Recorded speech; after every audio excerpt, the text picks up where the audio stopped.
પાદરાના ડબાસા road પર આવેલ GB ઓફિસની પાછળ જે 3 જેટલી સોસાયટીના રહીશો છે તેમને પાદરા નગરપાલિકા ખાતે પહોંચી અને હોબાળો મચાવ્યો હતો। જીબી ઓફિસની પાછળ આવેલ કૃષ્ણ વિલા, અમૃત વાટિકા તેમજ શુભમ સોસાયટીના રહીશોએ મંગળવારે સવારે ભારે હોબાળો મચાવ્યો હતો। પ્રાથમિક સુવિધા જેમાં રોડ, રસ્તો, પાણી અને ગટર લાઇન જેવી પ્રાથમિક સુવિધાઓ આપવામાં ઊની ઉતરેલી પાદરા નગરપાલિકાની સામે રહીશોએ મોરચો માંડ્યો હતો। રેલીના સ્વરૂપે રામધૂન કરતા કરતા પાલિકાએ પહોંચ્યા, જ્યાં જવાબદાર અધિકારીઓએ કે નગરસેવક કોઈ હાજર નહીં રહેતા રહીશોએ રોષ વ્યક્ત કર્યો હતો। પ્રાથમિક સુવિધાઓ આપવામાં નિષ્ફળ નીવડેલા પાલિકાના સત્તાધીશો બહાર ફરવા ગયા હોવાના આક્ષેપો કર્યા હતા। રહીશો પાલિકાની ઓફિસમાં બેસી જાય અને ધૂન કરી હતી। રાત્રે નિંદ્રા દિવસે કામ ક્યારે કરશે ગટરનું કામ સહિતના પાલિકા હાય હાયના નારા પણ લગાવ્યા હતા।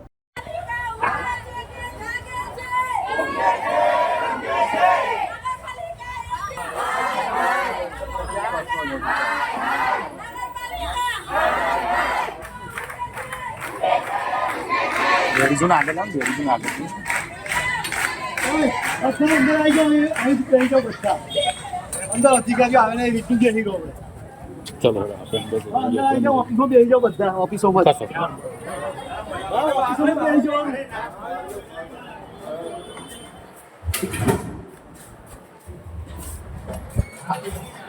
લાઈટ તો કરો લા।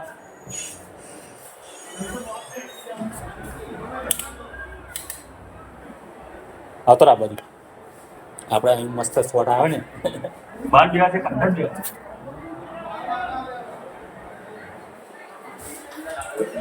બહાર ગયા છે કંદર અરે અંદર એ બહાર બે આવતા બહાર બે કાય કર બેવો છે એ બહાર જે તો પણ બેહી જાવ તો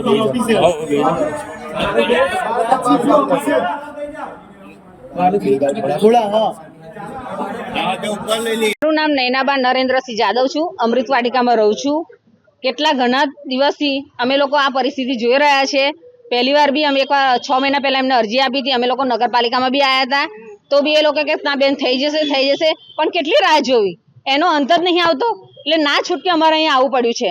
એ લોકો ફરવા ગયા છે, આવી પરિસ્થિતિમાં અમે કેવી રીતે રહી છે એમને એવી પડેલી નહીં, અને એ લોકો ફરવા ગયા, એમને શરમ આવી જોઈએ। અમે કેટલાય દિવસથી આને અમારા છોકરા બી વારંવાર પડી ગયા છે, રિક્ષાવાળા બહાર મૂકીને નાહી જાય છે, અમે લોકો બહાર લેવા આવીએ છીએ તો બી એ લોકો આવવા તૈયાર નથી। પરેશભાઈ ગાંધીને મેં ફોન કર્યો કે પરેશભાઈ આનું સોલ્યુશન લાવો, તો કે હા ટેમ્પરરી રસ્તો થઈ જશે। પણ મેં એમને કીધું 2 કલાકમાં થઈ જશે। મેં એમને 2 કલાક કીધા, એટલે મેં કીધું સારું ચાલો અમારો આખો દિવસ છે, તો બી એ લોકો આવ્યા નહીં। 4 દિવસથી અમે લોકો એમની રાહ જોઈએ છે, પણ એનું કોઈ સોલ્યુશન નથી। 2 દિવસ પહેલા મોટા મોટા રોડા નાખી ગયા, હવે એ રોડા ઉપર કેવી રીતે ચાલ્યા કે એમને બી ખબર પડે ને। અમે લોકો તો એવું જ ધાર્યું હતું કે આ નગરપાલિકાનું બધું ભરીને નગરપાલિકામાં નાખવા માટે તૈયાર હતા, પણ અમે એટલા બધા નફટ નથી કે એમને જેવું કરી શકીએ છીએ। માટે અમારે એમની વિનંતી છે કે આનું સોલ્યુશન લાવો, બાકી આગળ જવા માટે અમે રેડી છે બધા। તો 3 સોસાયટી વાળા એગ્રી છે, આ વખતે અમે છોડવાના નથી।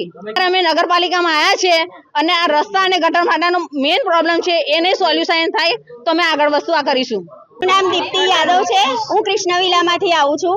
અત્યારે કેટલા વર્ષોથી આ તકલીફ રહી છે અમને। ગયા વર્ષે જ અમે લોકો રેલી લઈને આ રીતે જ અહીંયા આવ્યા હતા, તો અમને કીધું કે તમને ટેમ્પરરી પણ સોલ્યુશન થશે। ટેમ્પરરી સોલ્યુશન તો તેલ લેવા ગયું, પણ માટી નાખી આપી તો પડાય એવું। હવે બહાર જ મંદિર છે, તો હવે આપણા વડીલો તો કે ઘરમાં થોડા બેસી રહેવાના, એમને પણ થોડીક વાર આંટો મારવાનું મન થાય કે નહીં, તો એ મંદિરે કેવી રીતે જઈ શકે? એ પડશે ઘરમાં, એમને ફ્રેક્ચર કે કઈ થશે તો કોણ નગરપાલિકા આવવાની છે? પોતાના એ લોકોનું સેવા કોણ કરશે? અને આટલી રોગચાળાની સિઝનમાં આ ચોમાસામાં આટલો બધો રોગચાળો ફાટી નીકળશે તો દવા કોણ કરાવશે? અત્યારે વેરા લેવા તો વેરો તો 10 દિવસ બી લેટ થયો તો વ્યાજ ભરો। શેનું વ્યાજ ભરો? તમે કરી છે કોઈ સુવિધા આપી છે? નથી ગટરની સુવિધા કે નથી પાણીની સુવિધા કે નથી કચરાની પણ માંડ રેગ્યુલર ગાડી થઈ છે, તે સાફ સફાઈ વાળા તો નથી જ આવતા, તે અંદર તો નહીં જ આવે, બહારના રોડ પરથી જ કચરાવાળો જતો રહે। તોય બધા એડજસ્ટ કરીએ જ છે કે બધી મહિલાઓ સહન કરે જ છે। હવે બાળકો નાના સ્કૂલેથી આવે તો એ રોડ પર જ વાનવાળો મૂકીને જતો રહે, તો એ નાના બાળકોને લાવવા કેવી રીતે? આપણે બાળકને તેડીએ કે એનું બેગ ઉચકીએ કે આપણે પોતે સંભાળીએ? અમે અત્યારે નગરપાલિકામાં આવ્યા છે, અમને કોઈ સોલ્યુશન મળી નથી રહ્યું। હવે અત્યારે જ્યારે અમે નગરપાલિકામાં આવ્યા ને, ઓફિસનું બધું ચાલુ છે ને કોઈ છે નહીં અહીંયા, કોઈ પણ નથી કે અમને કોઈ જવાબ આપી શકે, તો આનું જવાબદાર કોણ? હું મહેન્દ્રસિંહ યાદવ। અમે નગરપાલિકાને હવે છેલ્લી અલ્ટિમેટમ આપે છે કે જો 2 દિવસની અંદર જો પરમનન્ટ કોઈ સોલ્યુશન નહીં આવે તો ગટર જે વેરેમણા આગળ જે ગટર છે એની અંદર અમે પર્સનલી બધા સોસાયટીના રહીશો ભેગા થઈ અને ગટરને તોડી અને અંદર ગોખંડ ખાડો છે એની અંદર પાઇપલાઇનમાં જાત જ નાખે છે. 2 દિવસમાં નગરપાલિકા સોલ્યુશન નહીં આવે. સોલ્યુશન જો લાવવાની હોય નગરપાલિકા તો નગરપાલિકા કોર્પોરેટ અત્યારે દમણની અંદર બધા મોજ કરી રહ્યા છે. પબ્લિકના પૈસા તાકડધીંગા કરવાની એ લોકોને જરૂર છે તો નહીં રહીશોને એ ગટરની અંદર મૂકીને નાહી ગયા છે. તો કે કોઈ સોલ્યુશન વરસાદી મોસમની અંદર જો કંઈ આ રોગચાળા ફાટી કંઈ જવાબદાર કોણ નગરપાલિકા રહેશે? નગરપાલિકાની જવાબદારી રહેશે. અમારી પ્રાથમિક સુવિધા છે. અમે 5 વર્ષથી વેરો ભરીએ છીએ તો અમને બેઝિક ફેસિલિટી આપે, ગટર, પાણી અને લાઇટ. હવે પ્રાથમિક સુવિધા આપવા ત્યારે 5 વર્ષથી વંચિત છે નગરપાલિકા. તો નગરપાલિકા કોર્પોરેટને મારે એવું જ કહેવું છે કે ટ્રિપલ એન્જિનની સરકાર ભાજપ સરકાર છે. અમે બધાએ ભાજપને જ મત આપ્યો છે.